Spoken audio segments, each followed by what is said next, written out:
Bismillahirrahmanirrahim. Assalamualaikum warahmatullahi wabarakatuh. Saya Anissa Sophia. Saya di sini akan mengkaji dari dua jurnal yang telah saya baca. Yang pertama ini, yang kedua ini.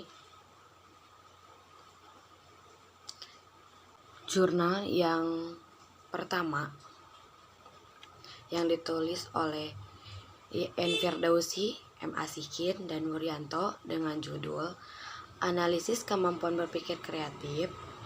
Siswa ditinjau dari gaya belajar pada pembelajaran model Eliciting Activities atau disingkat MEA yang ditulis pada tahun 2018.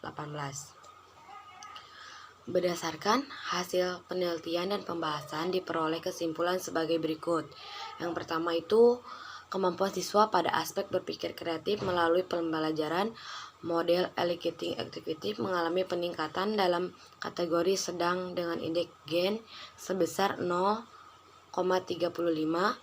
Yang kedua, kemampuan siswa accommodating pada aspek berpikir kreatif diperoleh tingkat berpikir kreatif atau disingkat TBK level 4 atau sangat kreatif karena memenuhi indikator kefasihan, kelawasan, dan kebaruan. Yang ketiga, siswa dengan gaya belajar diverging pada aspek berpikir kreatif diperoleh TBK level 3 dengan arti atau kreatif karena memenuhi indikator kefasihan dan kelawasan atau kefasihan dan kebaruan. Yang keempat, kemampuan siswa dengan gaya belajar assimilating pada aspek berpikir kreatif, kemampuan siswa diperoleh TBK level 4 atau sangat kreatif karena memenuhi indikator kefasihan, kelawasan, dan kebaruan.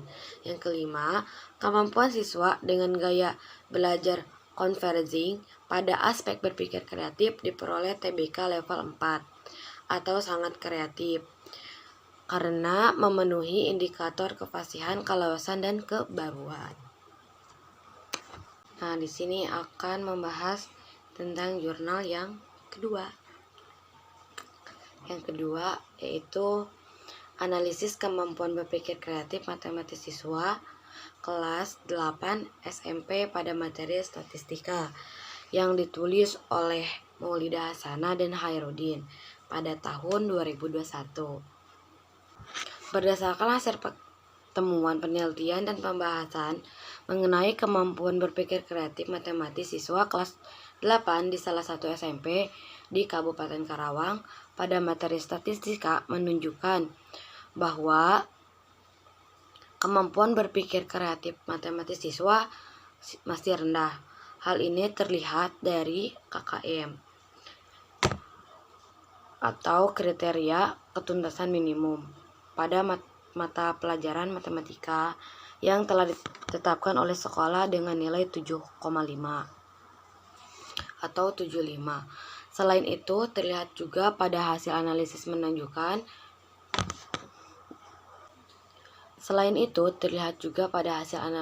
yang menunjukkan nilai hasil tes kemampuan berpikir kreatif matematis terdapat siswa dengan presentasi 18,75%